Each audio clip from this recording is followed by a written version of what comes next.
So we looked at the New Testament witnesses of this doctrine. What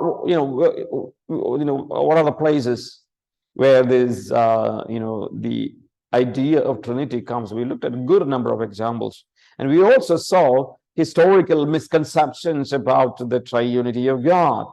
Right? For example, modalism, Arianism, Ebionism, and Socinianism or Socinianism. We also saw misconceptions of God's triunity that minimize his oneness, like social Trinitarianism. All right. And of course, we looked at dynamic monarchianism. So these are the things that we looked at. Now, what we need to learn, the nature of eternal relationship of the three persons, right? How they are connected, right? How they are connected as three persons, okay? Now, first of all, the point number one, the persons of Godhead are objective to one another. Okay? They are not subjective, but they are objective. All right? The idea is that, yes, there is, if you really look at the way that they function, you will see it is not simply one person, rather three persons. And how do we understand that one? Look at Galatians chapter 4, verse 4. Right? We read, God sent, when the fullness of time came, fullness of the time has come, God sent his son.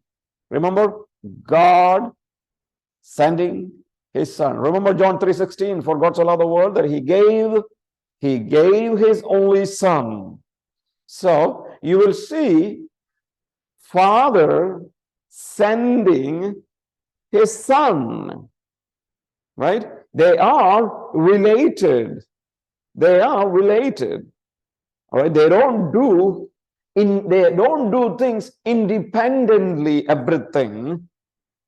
Right? We learned about the independence of God, but understand it is not that there is absolute independence in them, because there's only one essence, right? Therefore, we need to be careful when we say the doctrine of independence. We already looked at.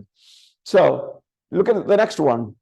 Father sent his son. Father sends the Spirit at the request of the Son, from John chapter 14, verse 26. So you would see Son request the Father to send the Spirit. And Father sends, right, on the day of Pentecost. Acts chapter 2. So yes, you'd see that it is there, how they are relating, right? Now coming back to the Spirit. Matthew chapter 4, verse 1. It is the Spirit who leads Jesus into wilderness to be tempted. Wow. Who leads? Holy Spirit leads Jesus. And so you see how it is again being connected. Father is connected to the Son. Father is connected to the Son and the Holy Spirit. And Father is connected to the Holy Spirit. Holy Spirit is connected to the Son, where they work with them. Father loves the Son. Father speaks to the Son. Right? All these verses helps us. There is an objective relationship with them. Right? Relationship is objective. Second, each person of the Godhead has consciousness, very important. And that consciousness is distinct. Distinct consciousness. Each can say, I and you. Jesus can say, I. Jesus can say, you. See, that is a distinct consciousness. Jesus is conscious of his own existence. That is separate, distinct from Father. Remember, Father, Jesus prays to the Father. He calls, "Oh Father, oh Father," like you talk to the Father, God, Father in heaven. Just like that, Jesus talked to the Father. You see that differences. Glorify me in your presence with the glory I had with you before the world began. Right? Glorify me in your presence. The glory that I had with you before even the world began. So you see that consciousness of their own distinct existence. And Father says, Father is addressing Jesus. You are my son. Right? Of course, not only there, even at the time of, you are my beloved son, in whom I am well pleased. During the transfiguration, Father spoke. You are my beloved son, in whom I am well pleased. So Father tries to see a consciousness of himself apart from the Son. Yes. So that is very important. So see, some people have a problem, I know, especially I've seen in Kerala, there are a lot of people would say, yeah, three personality. One essence, three personality. I think most of the people would say one essence, three personality. Somehow they are afraid to say there are three persons. Only three personalities. Of if you say three personality, it's some kind of neutral term. Maybe one person has showing different personality. Remember, split the personality, dual personality. You see, people who are mentally retarded are sometimes called as dual personality or split personality. Sometimes he's normal, sometimes wow. One person. So people they're satisfied saying, no, God is one, but three personality. But the thing is, what are you communicating? Are you saying what Bible says? God of the Bible is actually three persons. And the reason I say, because of this distinct consciousness that they have. And here is Acts chapter 13, the church at Antioch. Holy Spirit is speaking. Set apart, actually, set apart this man for me. Set apart for me these men for the ministry. Talking about Paul and Barnabas had to be commissioned by the church at Antioch. All right. So you would see they all experience this separate consciousness, distinct consciousness. Third idea has to keep in our mind. Divine persons are equal in being, in power, and glory. Equal in power. For example, as we already looked at, each is called God. Father is addressed as God. Son is addressed as God. Holy Spirit is addressed as God. Each is called as God. And there are at least a few references that we have seen, about quite a number of them, paired together. Three of them are paired together in parallel construction. Remember? Baptism, baptismal formula. Baptize them in the name of the Father, Son, and Holy Spirit, paired together in parallel construction. 1 Corinthians chapter 13, verse 14. It's the love of God, right? And the grace of Jesus Christ and fellowship of the Holy Spirit, paired together. So 3 are paired together in many places. But same time, you won't see that there is no fixed ordering of the 3 persons in the scripture. If you really look at it, you won't see a fixed order. Like, for example, in Matthew, the order is Father, Son, and the Spirit. So we wanted to use that order, right? But 2 Thessalonians chapter 2, 1 Peter chapter 1, Revelation chapter 1, the order is Father, Spirit, and the Son. The order is different. Third, if you go to 2 Corinthians, the apostolic benediction formula, apostolic benediction, you would see Son comes first, Father comes second, Spirits come third.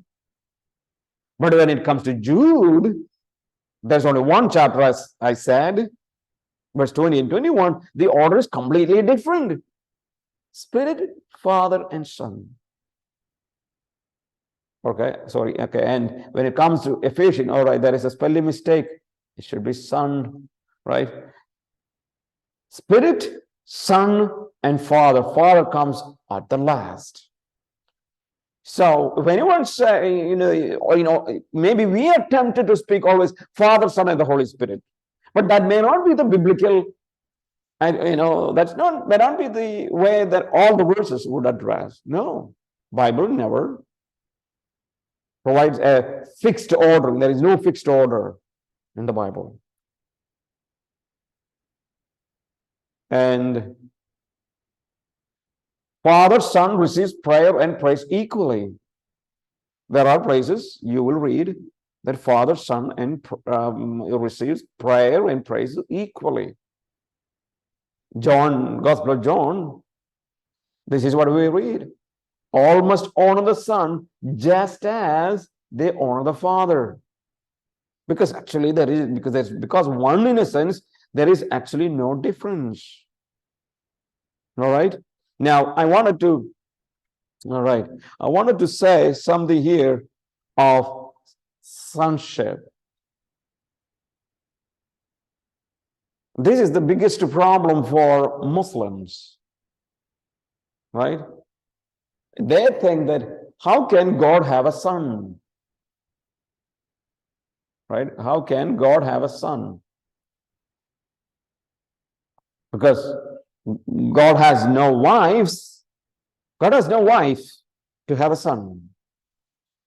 And the reason why, remember, if you read Quran, you will see the foolishness or absurdity of Muhammad, because he thinks that Christian Trinity is Father plus Mother plus Son. That is what he thinks, because why? Somehow he in his knowledge, Christianity is only Roman Catholicism. Right? I don't even think that Roman Catholicism really teaches Trinity in this way. Of course, they honor Mary like as eternal co-redeemer and immaculate without sin. But I don't think Roman Catholicism teaches Trinity this way. But this is his understanding of Roman Catholicism, who's Muhammad. So, and they're asking, how can God have a son? Yeah? So what is the meaning of son? I think most of you already know what I have explained several times. But some of you have been not there, so I wanted to explain it again. The word son can be explained two ways, right? One is like father is having a son, right? Father plus mother, right? Father and mother joined together, they got a son, right? That is a human relationship, right? That is a worldwide understanding of son. But Jewish people have one more usage for the son. One more usage. And what is that usage? Right? That usage, let's look at the notes. The idea of Christ's sonship should not be regarded in biological terms, like father, mother equals son. No. As though Christ is produced or created by the Father, like Jehovah's Witnesses, just like Arianism teaches, right? Christ was the production of the Father. Right? Father begets the Son. Idea is that, God, Father made the Son. No. Instead, sonship should be understood in Hebrew sense of what? Partaking the nature and quality of a parent term. Partaking the nature and quality of someone or something. For example, listen carefully.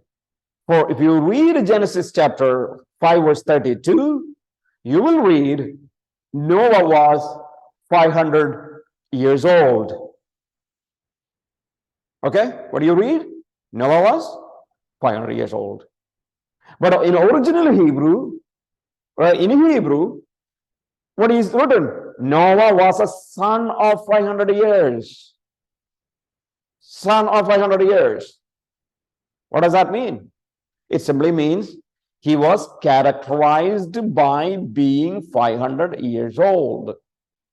He is someone like someone who is 500 years old. So the word son is that someone has a character qualities of someone that is compared. Now, look at another example from Jonah. Jonah. What is that? Jonah's God was the son of a night. Remember that a tree that came up? One night. So what is the son of a night? According to the Bible, it was characterized by growing to maturity in a single night. So look at so it talks about the character. Character. You read, Judas was son of perdition. Son of perdition. So what does that mean? Perdition had a son? Talks about, again, his character. He is characterized by destruction. He is for destruction.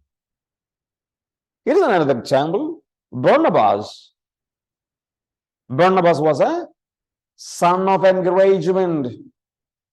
Wow, engagement had a son? No, it talks about, again, character.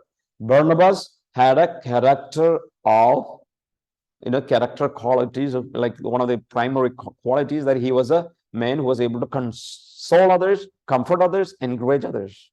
Son of engagement. Ezekiel used the word son of man 95 times. What does son of man means? A human being. A human. Oh, Son of Man, look to the valley. Remember the valley of dry bones? About Israel? 95 times, Son of Man. So what do you mean by Son of Man? Son of Man means human. Okay? You write it here.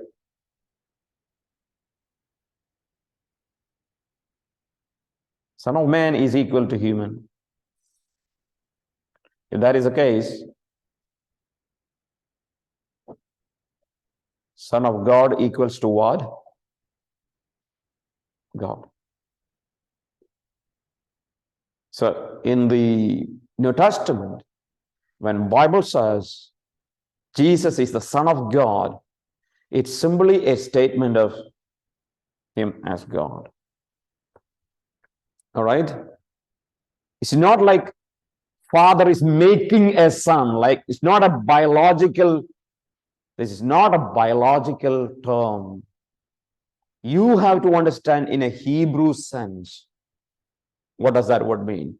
The problem for 99% of Christianity was that they took the word son like according to their meaning, right? So they forgot the original author's intention behind this word.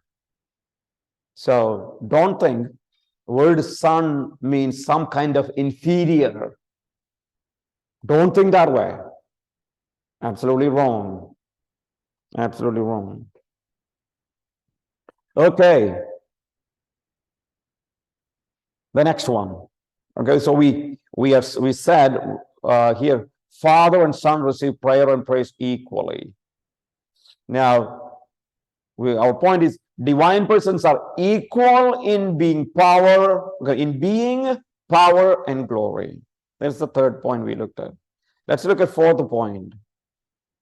Economic hierarchy is no impediment to ontological equality. I use two words here. Number one,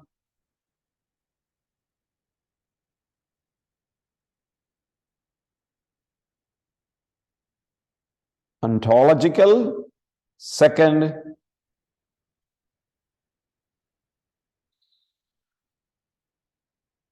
okay, two words.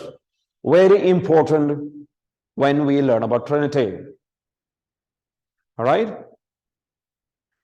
Ontological, remember ontology, being, right? So ontology is deals with the essence of God. How many essence? One essence. One essence. There is only one essence. All right? So it is related to the essence. Economical, it's not the economy of India or Sri Lanka. It's not talking about monetary policies, not talking about finance. It's talking about in a theological sense, it talks about the functions. Right? Various functions of them. All right. What is that? The idea is, yes, ontologically, three persons are equal. As essence, there's only one essence. Right? One essence. So, as we look at as God, in their being, there is no difference at all. Okay, if I can, okay, sorry. I don't know, I happened to draw a picture and my handwriting is very poor. I'm not an artist.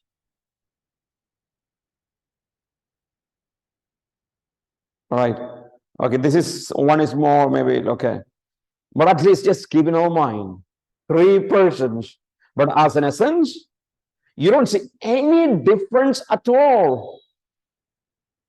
No, you cannot see anything different from the Son when we talk about the character qualities. For example, Father is omnipotent, Son is omnipotent, Holy Spirit is omnipotent. No difference at all. Father is sovereign, Son is the same, Holy Spirit is the same. Son is gracious, Father is gracious, Holy Spirit is gracious.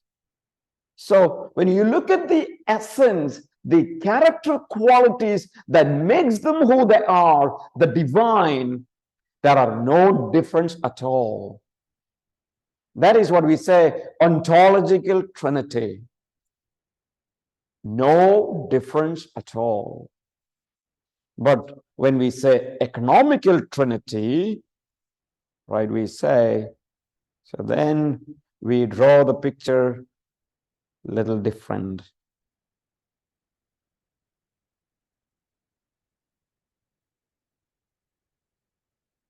We change, right? Economical Trinity, in the economical, what are we talking about? The functions, right? The functions are different, not same. In the functions, when you talk about the function, Father is greater. He's number one. Son is number two. Holy Spirit is number three.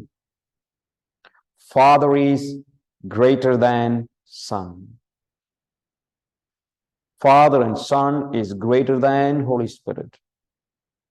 Son is greater than Holy Spirit, right? So someone is greater. Father is greater. It is in their functions. We call economical Trinity. Ontological Trinity, three are equal. Three are equal. No difference. There is no difference in any character qualities. Not even a pinch. Nothing. Just one. Therefore, we say one essence. One and the same. One essence. But in their functions, they are different. They are different. All right, and now let's look at, because when we read some of the verses now, we will understand. All right. So I am saying, like I said, sorry. 1 second.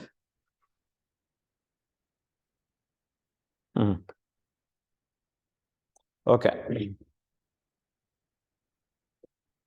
My point is economic hierarchy. So there is hierarchy in the economical Trinity. Hierarchy means what? Who is greater? Who is not great? Right? Who is more? I mean, who is greater? Who is second? Who is first? Who is second? Who is third? So economic hierarchy is no impediment to ontological equality. Ontology is related to the essence.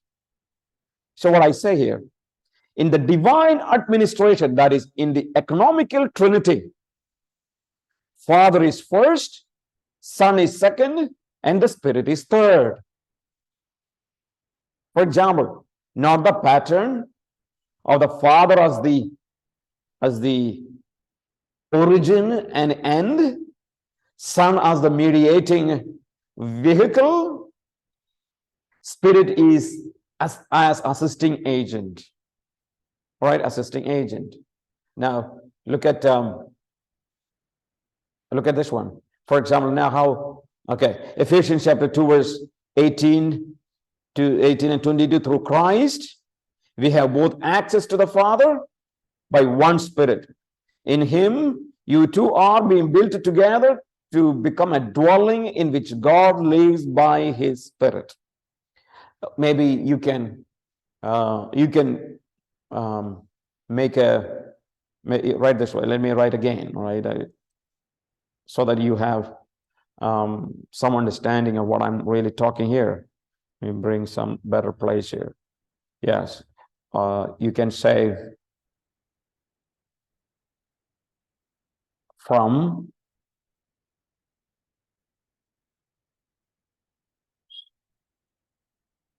Father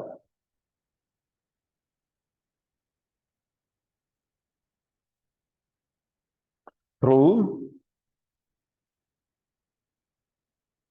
Son by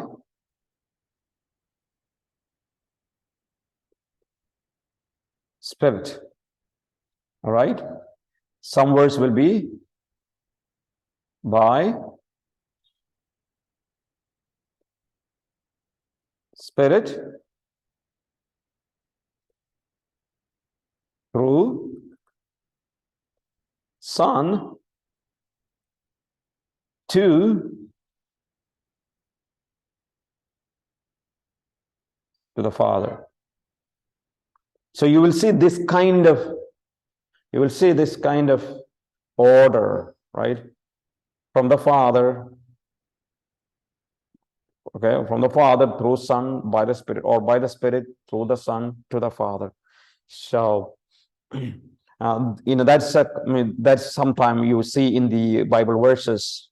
The idea will be in the divine administration or functions, Father is first, Son is second, Spirit is third. Not the pattern of the Father as the origin and end, Son as the mediating vehicle. So we look at this one. And even the creation, yes, in the creation, you will see Trinity's involvement, Father, Son, and the Holy Spirit. You have these three involved. Yes, who created? It is right to say Father created, yes. But what is the mediating agent? Jesus is the mediating agent. And what is the assisting agent? Holy Spirit. And if you look at this one here, you can look at it in every event, you can see this three-person Trinity involves. Even in redemption, if you look at Ephesians chapter 3 and 1 Peter chapter 1, how Trinity involves in redemption. Now, point number B, with respect to divine mission, then, okay, divine mission, Father is the head of Christ. Not in respect to the essence, but it is in respect to the divine mission. Father is what? The head of Christ. Father is greater than the Son. John chapter. Now remember, we read in one verse says, Jesus says, I and the Father are one. Right? I and the Father are one. And another passage that is here in John chapter 12, Jesus says, Father is greater than the Son. Where is this greater? Not in the essence, but in the divine mission, in the function. Yes, there is hierarchy of authority. So, Father is greater than the Son. And Father sends the Son. Right? Father sends the Son. Yeah, many places. You will never read, maybe, you will not read Holy Spirit is working in that capacity. So, Father sends the Son. Christ working on behalf of the Father.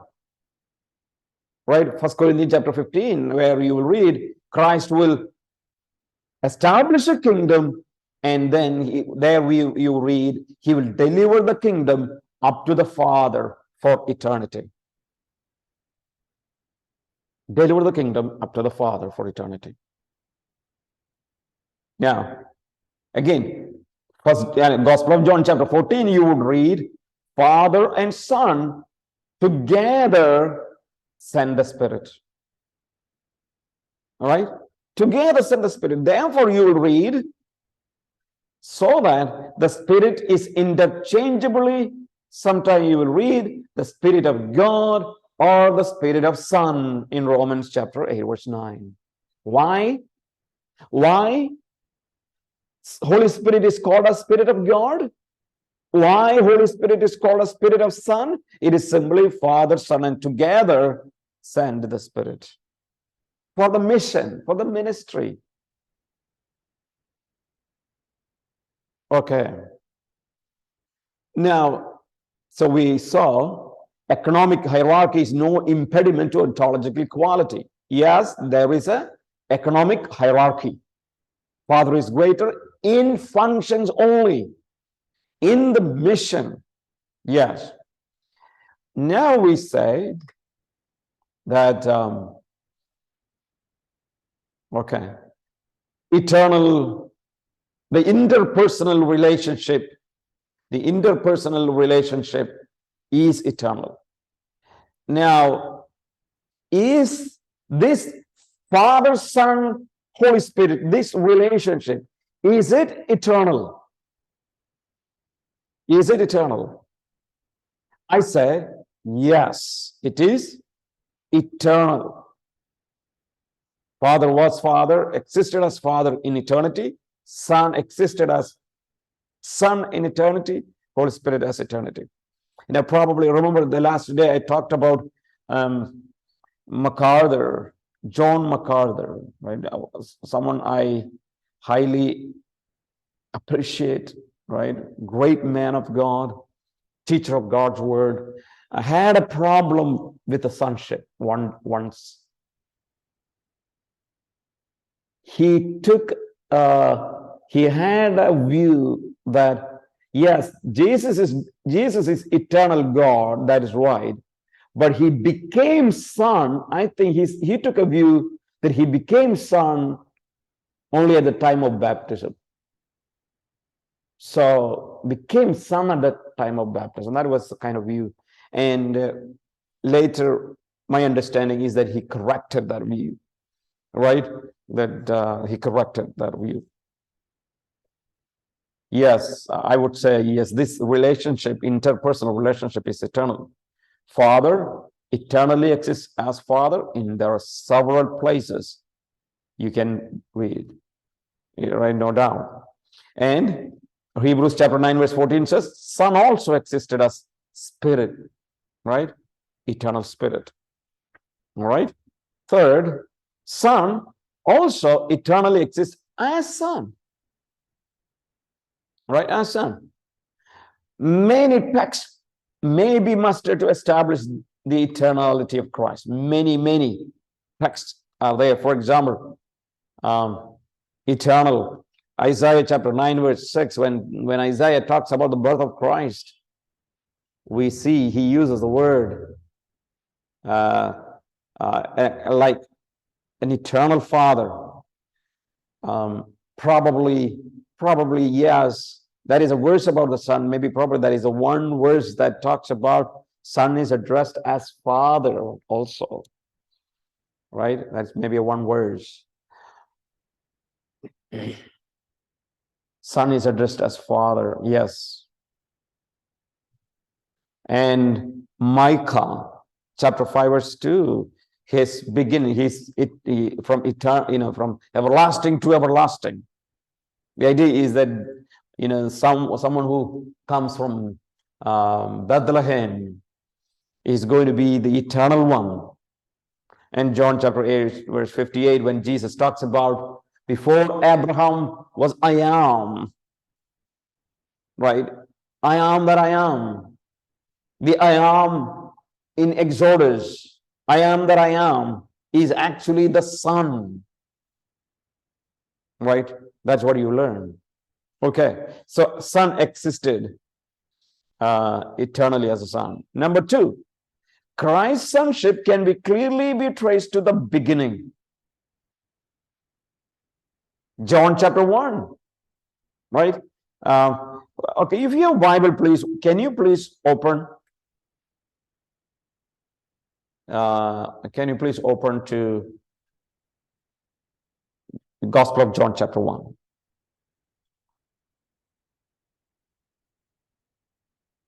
Gospel of John chapter 1 verse 1 to 4.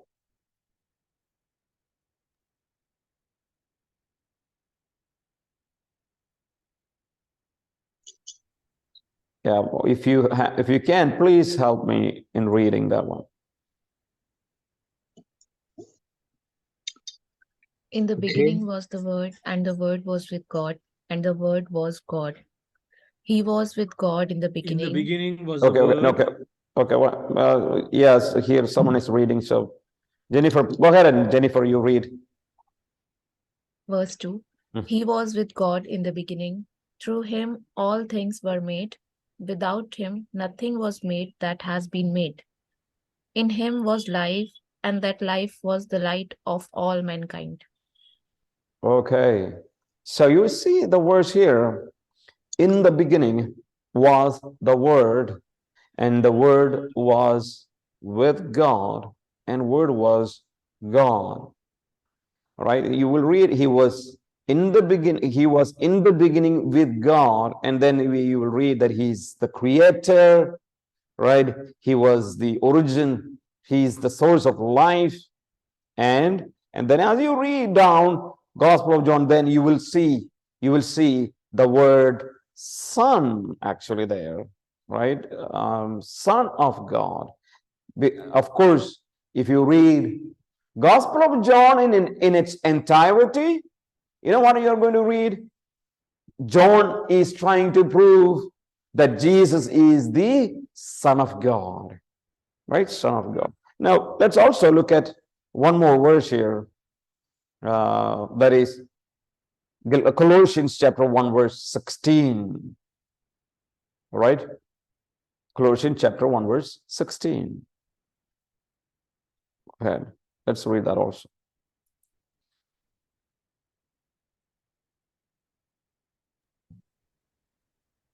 For in him all things were created, things in heaven and on earth, visible and invisible, whether thrones or powers or rulers or authorities. All things have been created through him and for him. Yeah, and verse 17 says, He is before all things, and in Him all things hold it together. All right, so what we understand, Christ's sonship can be traced at the beginning. All right, how? First of all, Bible says He was at the beginning. All right, He was at the beginning. And then you read further the fact that Father sent the Son. All right. Galatians chapter 4, verse 4. When the fullness of time has come, God sent his Son. John 3:16. For God so loved the world, he gave his Son. All right? Gave his Son. So what does this say? When it says God sent his Son. The idea is that it implies that Christ was Son prior to sending. Christ was Son prior to sending. Prior to coming to this world, he was the Son. Okay? Now, while there is no explicit text that states that Christ is eternal Son, like you may not hear an explicit, but you might, for example, Isaiah chapter 9, you will see he's addressed as eternal Father. But it follows from the immutability of God's person. And interpersonal divine relationship is eternal. Remember, we already said the relationship is eternal. So if the relationship is eternal, then he is eternal Son.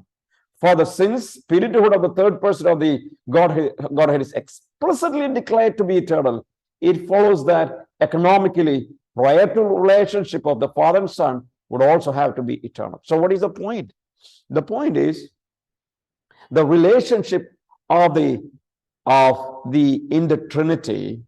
Yes, this relationship like Father, Son, and the Holy Spirit, that relationship is actually eternal, right? Eternal.